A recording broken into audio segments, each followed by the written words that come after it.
Hindi po kasi alam ng mga tao. Yung mga pagkakataon. Si Mamu, nung 17 siya. Ayun yung what if na yun na. Sana.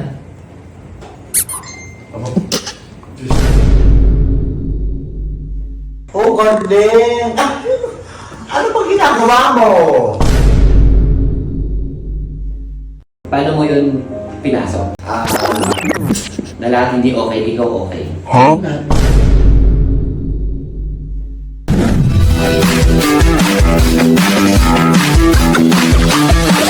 Go!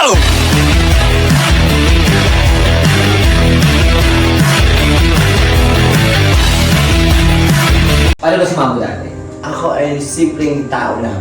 At kumikita na. Ay, tama naman. Maintindihan ko kung seryoso tayo. Hindi, go take ka na. Parang nagsimula ako sa simpleng si Mamo lamang na gusto lang makaipon ng pera. Ano ba yung trabaho mo dati? Madami. Anong simula kong trabaho, service crew ako. After ko mag-service crew, nag-gasoline boy ako. Gasoline boy bago service crew, pagkatapos ng service crew, ako, physical appearance. Physical appearance. Physical therapist. Ay, saan? Sa Korean massage eme. Kailan yun? Siguro mga 15 years na ang nakalipas. Matagal na. Tagal na. Pero, Tapos ayun ang sunod-sunod. Sunod-sunod na. Nagsimula ako ng gasoline boy, service crew, physical therapist. Pagkatapos ko mag-physical therapy, sinubukan ko mag-call center agent. Pagkatapos ko mag-call center, pero tayo naka-train. Nakaharap tayo para sa student. hayaan mo na yan. Pagkatapos, May train, tapos, anong may train? ay may train. Ikaw ang nagsabi may train eh. Ay, wait. Ano ba? Sige, therapy. Kung may tuloy-tuloy na. Ayun, pagkatapos ako call center, pagkatapos mag-call center, nagtrabaho ako sa City Hall. Pagkatapos ko... Yung nagtrabaho sa City Hall, yung nag-therapist ka muna, magkano yung kinikita mo nun? Bawat araw? Siguro kasi naka 6 months lang ako nun. Ang isang araw ko ay 350. Bago mag-therapist, ano ka muna? Service crew. Sa fast food chain. Sa Sampas. Tapos, kumikita ka na ng magkano? Ano yun, medyo malaki. Siguro ako per hour kasi kami nun yun. Pero parang 38 pesos per hour. Pagkatapos, yun. Mas mababa talaga nung gasoline boy ako. Meron pa pala, after ko mag-gasoline boy, parang, alam mo yung nag-ano ng goma? Oo. Nagugupit ka ng Yung goma. goma. Yung mga nilalagay sa ilaw. Oo. Ano yun? Ba't tawag dito? Pakyawan. Parang ang isang kahon ata, kung matatanda ko, 200 ata, isang gano'n. Pero 100 pirasong gano'n yun. Parang 2 piso, isang ganito. Okay. Tintinda mo yun? Hindi ko tinitinda, ginugupit, tinitrim namin. Trimmer. Parang gano'n. Tinitrim namin, tapos... Tapos ang ano nun? Nung mga panahon na gano'n yung trabaho mo pa iba-iba, independent ka na nun?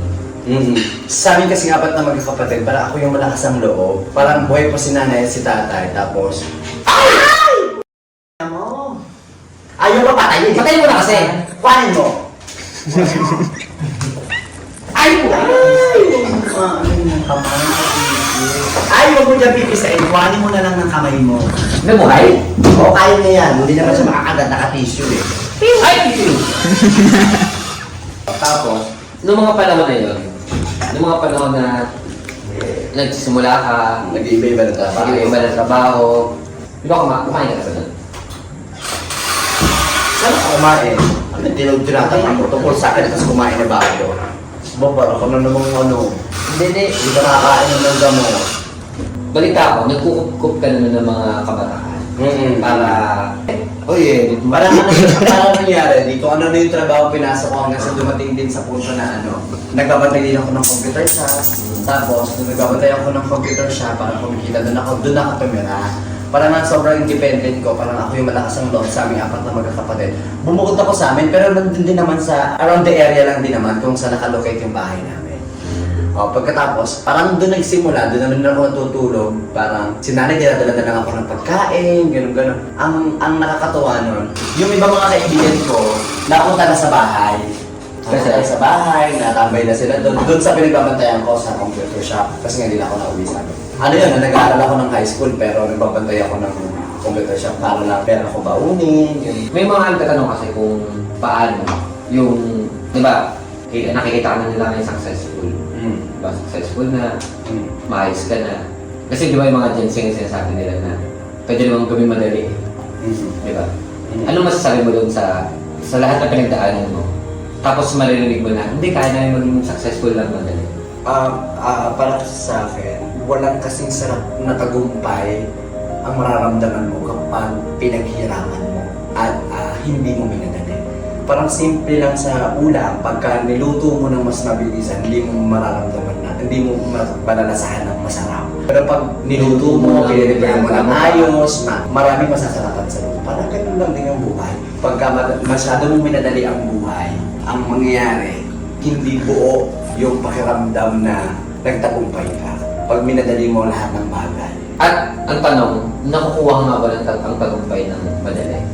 Depende sa sitwasyon. Kasi ano ba ang kahulugan ng tagumpay sa'yo? Kapag mababaw ang kahulugan ng tagumpay sa'yo, iisipin mo madali lang makuha yung tagumpay.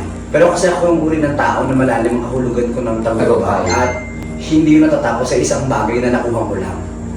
Hindi natatapos ang tagumpay dahil nakuha mo yung isang bagay na gusto mo. Marami na nag-e-expand yan eh. Nag-e-expand ang tagumpay. Sa panahon kasi ngayon, may mga pagkakataon na, lalo yung mga kabataan ngayon na, pipili sila ng landas na gugustuhin nila tahakin yun. Gugustuhin nila tahakin. Pero hindi nila nalalaman. Gusto nila, alam mo ba? Naiyak ka. Ay, naiyak ka nga. Pag bumista ka, pag gano'n, ano ka? Hindi. Ay, magaling ka ba? Nandito si... Galing! Ano ba ginagawa mo? Naiyak ka eh. Hindi po kasi alam ng mga tao.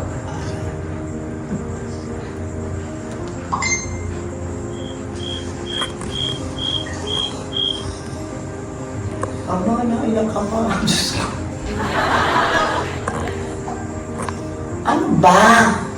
Di ba intindihan eh kung anong gagawin sa'yo eh. Mamumunggulit ka na naman. May mga pagkakataon. Diyos ko. Para kang sinurunod. Ay! Kaya ang oras ko sa'yo. May sabi ka ba? Ay! Laka ko may babae ng espiritu.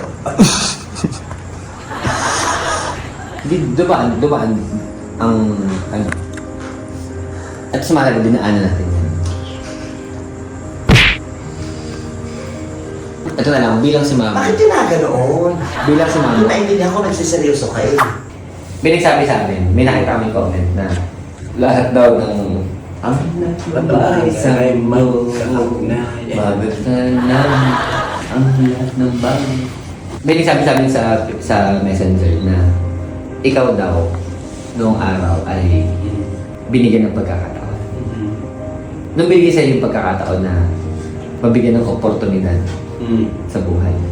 Sabi natin, nung nagsimula yung pandemya, ano yung na-realize mo sa mga pagkakataon na lahat okay, lahat hindi okay? Huh? Paano mo yun pinasok? Na lahat hindi okay, ikaw okay. Huh? Hindi okay. Kumbaga hindi okay yung pandemya eh. Diba? Dahil lahat mga tao din kalabas, may lockdown, pero ikaw okay. Paano mo yun napasok? Hindi ko magets yung tanong mo eh.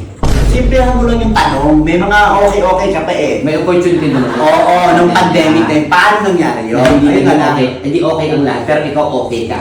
Ano hindi naging okay ang lahat? Hindi okay lang. May mga tao na hindi Hindi rin ako okay noon. Kaya, Paano mo nga nag-grab yung opportunity?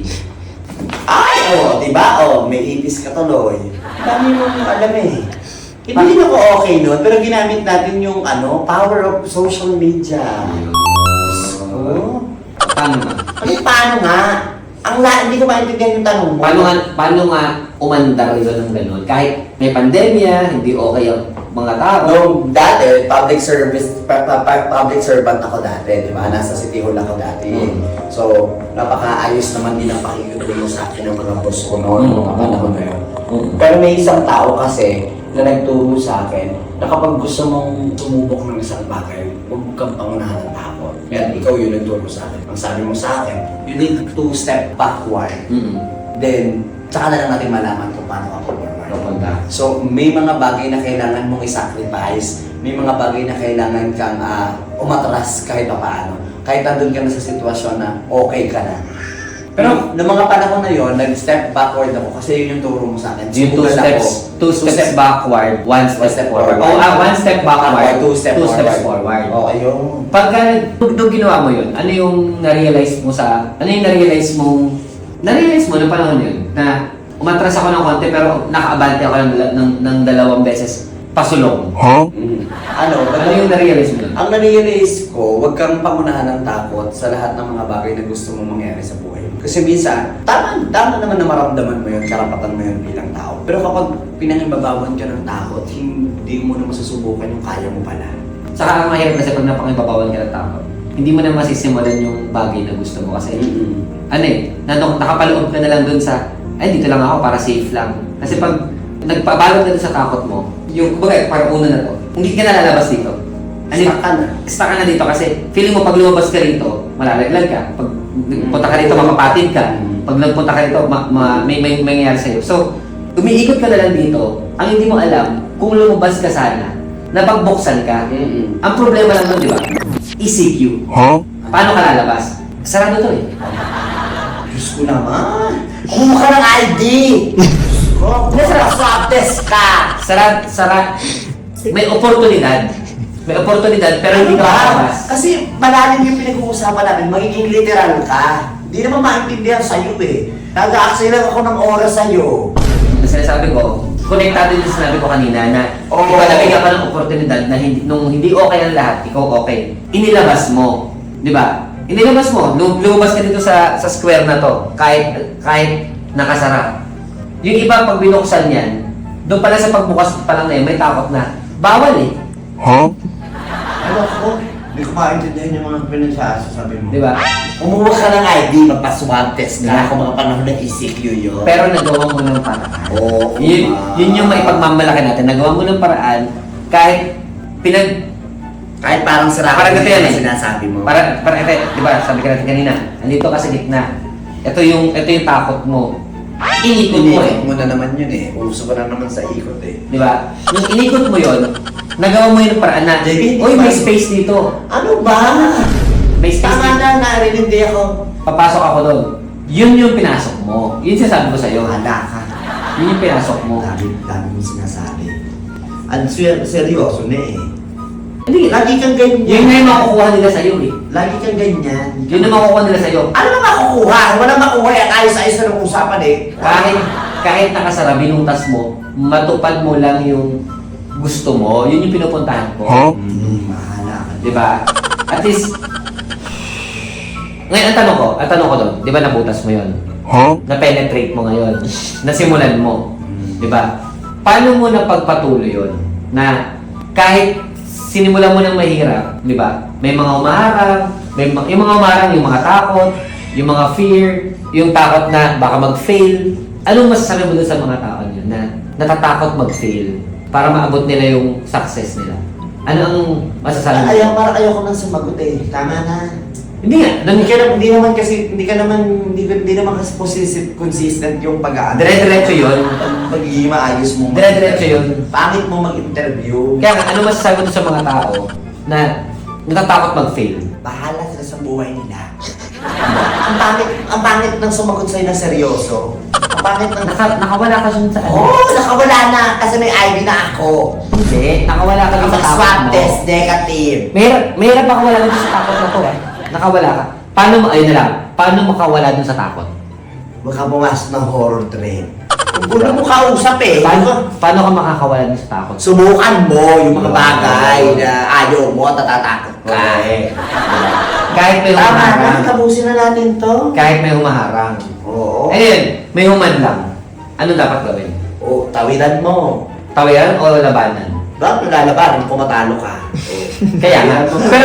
Pero pwede pag natalo ka, pwede ka pa ulit bumangon.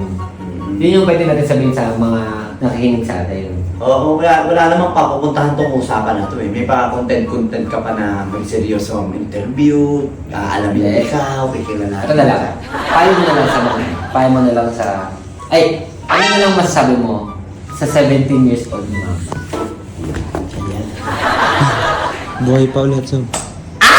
akin. Oh, di ba? Yun, oh. It's atay. Tama. Puro mo nagag... Ay, patay na yan. Patay na, may dula na eh. Ay, Yeah, yeah. ano masasabi mo sa 70 years old naman? So 17 years old na si ma'am. Kung makakausap mo siya ngayon. Kung makakausap ko ang 17 years old na ma'am mo, ang sasabihin ko sa kanya ay i-enjoy mo kahit maraming bagay na sinusuko ka, maraming bagay na mahirap, kahit nag-aaral ka ngayon, nag-aaral ako ngayon. Kahit nag-aaral ka, sulitin mo ang mga panahon kasama mo ang mami at tatay. Mami, yes. Sulitin mo ang panahon kasama mo ang mga mahalaga sa buhay na pinaka-mga importante sa buhay. Kasi yung kalalagyan ng mamo after niyang 17 years old ay may mga what if patungkol sa pamilya. Hindi po kasi alam ng lahat. Si Mamo, nung 17 siya. Kumbaga, may mga ano siya ngayon. Yan yung what if na yun na. Sana. Oo. Sana ka noon. Ano ka humigop ng sinigang, kinilig ka doon. Kaya, Tama na, JB.